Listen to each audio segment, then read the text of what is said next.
As he said, my name is Courtney Diorio. I'm currently consulting with an organization called Northeast Ohio CyberSecurity Consortium. Some of you may be familiar with that. It's a regional cross-sector industry sharing and analysis consortium. It was created in this region in 2015, established as a nonprofit in 2018, and has successfully built a trusted community for collaborative defense among its 31 members. So if you're interested in that, let me know. I'm very happy to be here, and I'm going to get you right into this panel. Our panel this morning will explore, as Mike said, how IoT and quantum computing are reshaping the threat landscape and raising the stakes for security. As these innovations accelerate and these devices become more embedded in critical environments, from healthcare and defense to manufacturing and transportation, ensuring their security is paramount. Quantum computing introduces new challenges and risks that make rethinking how we secure IoT not just important, but urgent. Public and private leaders must develop integrated, future-proof strategies to build systems that are not only secure today, but resilient against tomorrow's risks. I would like to introduce you to our panelists on their behalf. Combined, they bring perspectives from enterprise security, materials science research, emergency management, blockchain development, infrastructure design, academia, and quantum computing, providing a comprehensive view on how to define and build resilience across disciplines. To my left, we have Ray Lilbeck. He's the Senior Director of IoT Strategy for Keyfactor.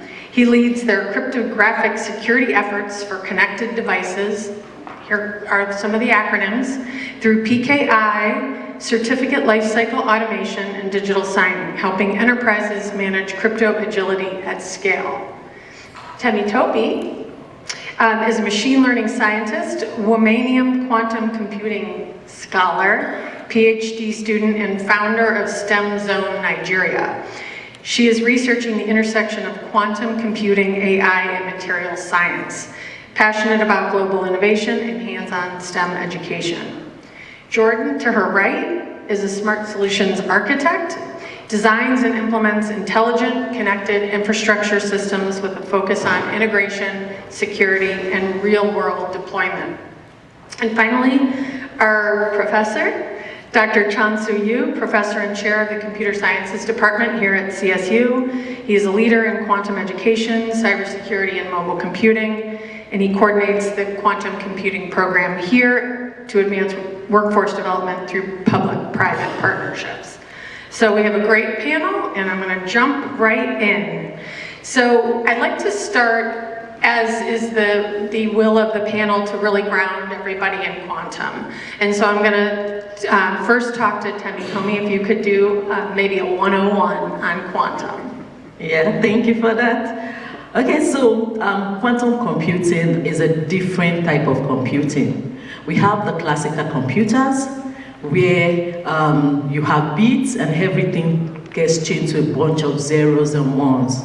But in quantum computing, you have 0, you have 1, but it can also be in multiple states at the same time. And that state is called superposition. So it gives it a special kind of ability such that it can compute faster. And this is because it is using the properties of quantum mechanics like superposition, I said, and also entanglement.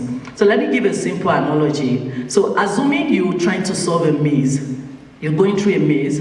For a classical computer, you have to go through the routes one at a time. When you get to a dead end, you go back, you try again, you go back, you try again. But in quantum computers, it's like you having a ghost version of yourself, such that you can send out your version of yourself at the same time. So the maze gets solved instantly at the same time. So it gives quantum computers the power such that it can solve problems that classical computers might take years to solve. That was a drop the mic moment. So might take years to solve, and quantum computer potentially, because there's still a lot of errors right now, so potentially it can solve this problem in just matters of minutes. And that is the power of quantum computing. So it's very interesting, it's a new field, and there's a lot that has been done in quantum computing right now.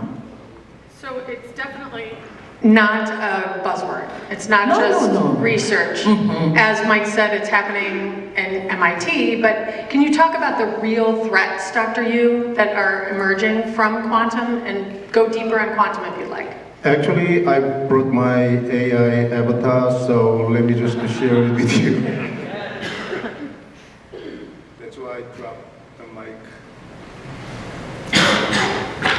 It used to feel like quantum computers were this far-off science fiction thing. But now we're at a point where people are seriously eyeing the security of systems like RSA 2048. You know, the encryption standard we've trusted for decades. This is not my voice. Change your voice. Here's the kicker. With about 2,000 logical qubits, that's around 20 million physical qubits when you factor in error correction, a quantum computer could crack RSA 2048 in about 8 hours.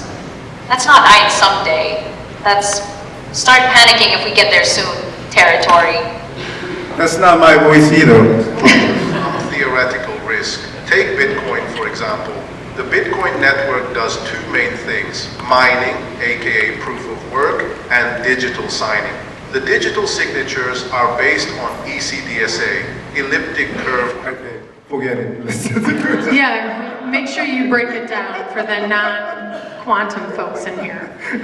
Yeah, so we just, my AI avatar is talking about the Bitcoin network. It's actually two main operations. One is proof of work, the other one is a digital signature. And proof of work is relatively harder to break. On the other hand, the digital signature is relatively easier to break. And according to the 2017 paper, they are able to break the digital signature in about 10 minutes. 10 minutes is more like a block time. When you change the transaction in the Bitcoin network, you have about 10 minutes to complete the transaction. So within the 10 minutes, you have to do something in order to break the Bitcoin network. And they estimate in 2017 paper, by 2027, they are able to break the break into the digital signature processing operation using the quantum computer. So that's something, really the far away problem. This is actually the imminent problem because the Bitcoin network as well as the whole general encryption-based internet and all the network transaction and everything. So according to because of the security concern, the NIST, National Institute of Science and Instrumentation, they started in 2016. About 10 years ago, they already started going through the 4 rounds of the competition, 4 rounds of the submission proposal to defend against the quantum attack, the potential attack in the future. So they went through the 4 rounds of the competition, and finally last year they finally selected the 4 protocol in PQC. They call it the PQC, post-quantum cryptography algorithm. And it is not really far off. Actually, many companies are already adopting it in their product. As you may know, the Apple iMessage, they're already adopting it. PQC algorithm is already part of their iMessage protocol. And Google Chrome is a part of that as well. And Signal, they're already considering it. And the Zoom and the many other commercial products, they are already adopting PQC algorithm. Okay, and the problem is that those kind of encryption migration, we experienced that many years ago. When we have the shorter the key-based encryption algorithm to the current the standard. It took about 20 years to complete. So think about that. If we prepare right now, it is going to take about 20 years to complete that migration to the new protocol. So the government side, the 2022 Quantum Computing CyberSecurity Preparedness Act has been passed in 2022 by the Congress, and according to this act, all the federal systems should migrate into the PQC-ready system by 2035. So this is kind of the government mandate, and that's about the government system. How about all the civil the commercial system, okay, or our personal system. You have to think about how we're going to make the changes. Thank you. Ray, I'm going to turn to you now, and what came up there at the end is kind of what's driving this other than the technology. So could you set the stage in terms of NIST and some of the other standards that are being set that may be driving the immediacy of this? Yeah. And anything else? I saw a lot of nods. If you take a look at the overall landscape, Europe is actually ahead of the United States in terms of adoption of this concept of crypto agility. That you've got NIST 2, and you've got the CRA, or the Cyber Resilience Act. Inside of the Cyber Resilience Act, they're already putting into play the fact that you have to have crypto agility based on the class of the product that you're in. So if you're in a class 1 or class 2 product, or worse, class 4, which is the most stringent product, then you have to turn around and be able to modify the algorithms that you're using and migrate off of ECC, which likely will be broken first by post-quantum computing and RSA to these post-quantum algorithms. Of the 4 of them, there's really 2 that stand out for use inside of the IoT world. And those are ML-DSA and ML-KEK. DSA is for digital signature algorithm, KEK is a key encapsulation mechanism. Both are based on this concept of modular lattice algorithms.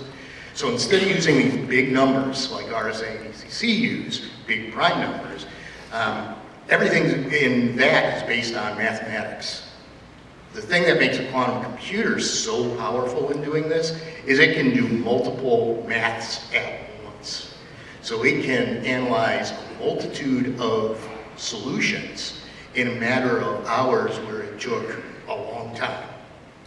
We haven't seen anything like this in the crypto world since the deprecation of SHA-1. The SHA-1 hash is just far too easy to crack, so SHA-256 came out. Well, now you've got this shift into post-quantum being a problem. These great mathematicians who know way lot more than I do came up with these things in order to create a system that will be resistant to these types of hacks. What does resilience really mean? Resilience is about being able to shift your quantum, or shift to post-quantum computing on the fly. So what does that mean for an IoT device? Any IoT device needs to be able to change the field. Well, what does that mean? I gotta make sure that I've got a secure way to update this. So how do I make sure it's a secure way to update this? You've got functions like secure boot and firmware signing to get new firmware onto the device. Therefore, what we expect at Key Factor is that you'll start seeing the firmware updates and secure boot take hold of ML-DSA first inside of Simon. After that comes the concept of making these shifts into like mutual TLS and other encryption algorithms that are coming along the way. So, Jordan, why don't you hop in here and reflect on what you've heard and talk about resilience from your point of view. Yes, thank you. Hello. Thank you for your time and having us here. As for resilience on the quantum level, you had mentioned that there were some errors in quantum right now, and it is a big threat. However, what we have seen is that ADA attacks are actually more of a current threat, which are artificial intelligence-driven data attacks. So you can basically use an agentic model that is like kind of like a multi-headed hydra. So every head has its own agentic model on how to attack your system, and then it can attack it from multiple different angles at the same time, and we can do this on legacy compute right now. So if we can do this on legacy compute, then yes, quantum computing will devastate things. However, most systems are vulnerable to this right now. And in fact, we actually broke an AES 256 about 2 weeks ago using ChatGPT and some clever prompting. So not a good situation. Temi Topi, you were nodding, and I thought you might want to expand a little bit on what the threats are from your point of view. Yeah. although there's a lot of threats, but I would like to say that even though quantum will break the encryption, there's a lot of fears and things like that. But at the same time, quantum will also make it very secure. And that is something most people are not really considering. We have something called quantum key distribution. And it makes sure that when you send a secret key, when you're doing cryptography and you keep the secret key, a third person cannot eavesdrop and know what the key is. And it's not about how quantum computer is powerful, it's just the law of nature. Because in quantum, when you measure, the system collapses. So you definitely know something is happening in the system. Then those two people sharing the keys know that, okay, there is something happening in the system, I definitely have to change the key. And that is just what quantum is gonna do for us. It's going to make sharing secret key also very secure. So I'm sitting here thinking about the micro here and then the macro and thinking about scale. And so I'm hoping perhaps you can help break this down. Some folks might be connecting with all of the abbreviations you're mentioning, but NIST and RSA, and some may not be. So if each of you could you talk a little bit about NIST and where does NIST fit into this? So NIST is a standards organization that is responsible for a bunch of things. One of the things that falls under them is, okay, we need to be able to say that any implementation of cryptography is secure. In order to do that, they have a sub-panel inside of them that goes through something that's called FIPS certification. FIPS 140, especially with quantum or with any algorithm, is one of the bars that needs to be established to say that your implementation of this algorithm is secure. You can't just say, oh yeah, you know what, here's a mathematical model, I just implemented it and it doesn't have any problems. Well, we've seen actual implementations of other algorithms get hacked through AI, side channel attacks, brownouts, brownout attacks, which are power level attacks against things like TPMs.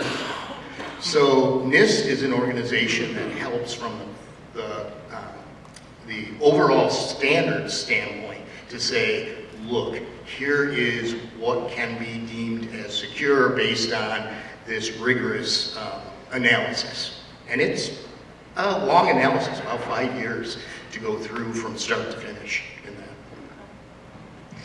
Jordan, I'd like you to talk a little bit about, we talked a little bit about the modernization efforts and how that combining with the legacy systems is making it particularly challenging. I'm just wondering if you could delve into that a little bit in terms of how you're keeping those systems safe. Yeah, I hope I'm taking your question right. Some systems, when you're trying to modernize them, if you speed them up too much, like in an industrial process or whatever, and you don't take that lag and latency into consideration, you can actually throw off the entire development process. So what we do is we create virtual machines that mimic and create basically digital twins of whatever that technology is or that operation, and then we match the latency of that so that it is upgraded and it can be, you can integrate it into new systems, but you can still keep your old system. So for instance, on like aircraft carriers, that's multi-billion-dollar ships, you have to be able to bridge that gap and kind of not necessarily cannibalize, but be able to use your old technology to the new while you're developing some other advanced technology. So being able to bridge that gap is highly important, especially in critical infrastructure. Thank you. Can I add on to Please, that a absolutely. little bit? So the world of PKI, public key infrastructure, has addressed this problem of allowing both post-quantum and standard algorithms while you're migrating. And the concept is what's called a hybrid certificate, where you have two sets of keys that are attested to by the certificate itself. What is a certificate? A certificate is basically a bunch of metadata that has been cryptographically signed that by what you consider a trusted authority. You inherently trust that authority, And if you see that the signature is from that trusted authority, then you can know that, okay, this is a valid thing. It relies on the fact that you have to have processes and procedures in play in order to make sure that there isn't the chance of a rogue actor getting involved. So that's the concept behind a PKI, and PKI is already adapting to the fact that this problem is a real problem that you have to be operating in both spaces at once. I'll let Dr. Yu respond to that, and then we're going to close out. Yeah, just regarding the hybrid mode of the operation, that as I mentioned that the Google Chrome already have that PQC ready, and if it is communicating with the non-PQC ready device, you have to concern about whether it is the RSA-based, traditional security algorithm-based, or PQC algorithm-based. So you have to have a hybrid mode in the beginning of the migration, of course. And I just remind you that another acronym that everybody is familiar with, Y2K. Right? You remember that 25 years ago, Y2K. We went through the Y2K. This is just something similar, right? We have to go through the anticipated disruption of the whole networking system based on the PQC algorithm. So we are being asked to pull back a little bit and talk from the lens of cybersecurity and resilience, how we can really position Ohio in terms of IoT. And so I'd love to hear your reflections on that. Who would like to start? In Northeast Ohio, as you know, the manufacturing is very strong, and the manufacturing devices, the medical device is very strong. It is a small-sized embedded devices. Although we have NIST already provided the standard for PQC algorithm, it's not meant to every system. Sometimes you have to make it lightweight. For example, in the small embedded device, you have to make it lightweight. So there are a lot of effort needed in order to make it efficient, in order to make it lightweight, in order to make it hybrid, and there are a lot of effort is going on. And actually, in terms of Northeast Ohio, as I mentioned, manufacturing medical device, they need a lightweight version, but still secure and efficient implementation of those PQC algorithms, which is very, very relevant to this reason. Tammy Topi?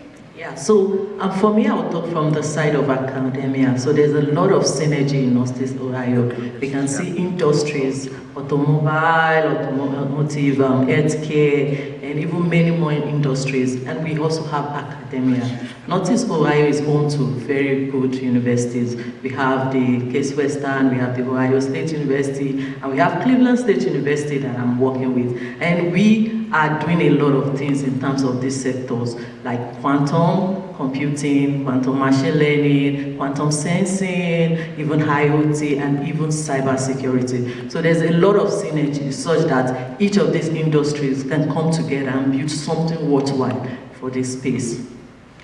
That's great. Jordan? So outside of the security aspect of it, I would like to touch on adoption specifically. So in order to be able to adopt these types of systems, especially for smaller companies or mid-sized companies, is a price barrier, right?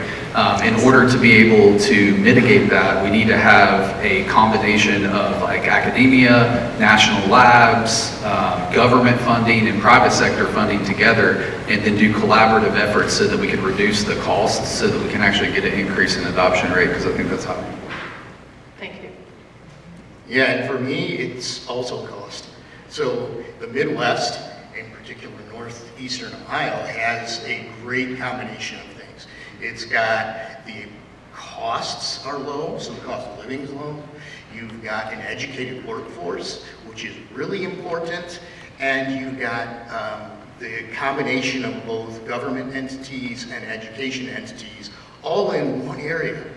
Boy, talk about a great place to form a startup. And then you got places like Magnet. Boy, another great resource for you. So this is really, really a great area of the entire country, if not the world, to begin to establish a manufacturing base as you launch a new startup. Mike, how are we doing on time? Good. I think we have some time for questions. From the audience? Yeah. Oh, right. That's a new one. Would anybody like to endeavor to ask this panel a question? Right here, Mike. Mike, can you stand up and introduce yourself? Hey everyone, Mike Mayuri here with EIS Incorporated here out of Willoughby. We're a Microsoft Gold partner and IT staffing firm.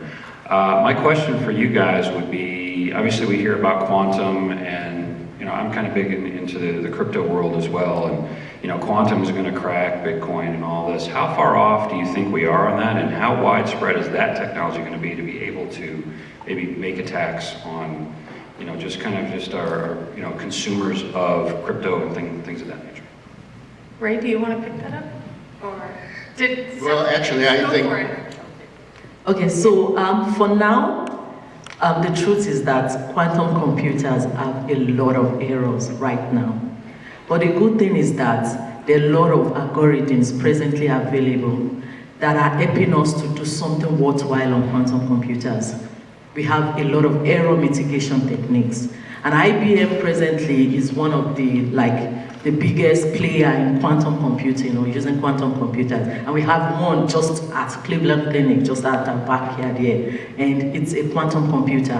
And the healthcare industry are already using it for something really good. So for me, I think we're looking at in the nearest 10 years might be too small, because every year IBM is tripling the number of qubits they have on their quantum computer. And by the time we are having up to 10,000 qubits, then we should be shaky about threats to our cybersecurity or to our whole internet. Because right now, the errors might be pushing back a lot of algorithms, like the show algorithms, that can break the encryption of RSA. But because of the number of qubits we have and the errors, these algorithms cannot be implemented on the quantum computer. But in the nearest 5 to 10 years, I think something really is going to happen. Do you want to add? Yes, so with regards to cryptocurrencies or anything like that, even with any documents that you may have that has AES 256 or anything like that, the harvest now, decrypt later, it's very, very important to wrap that encryption now with a PQC.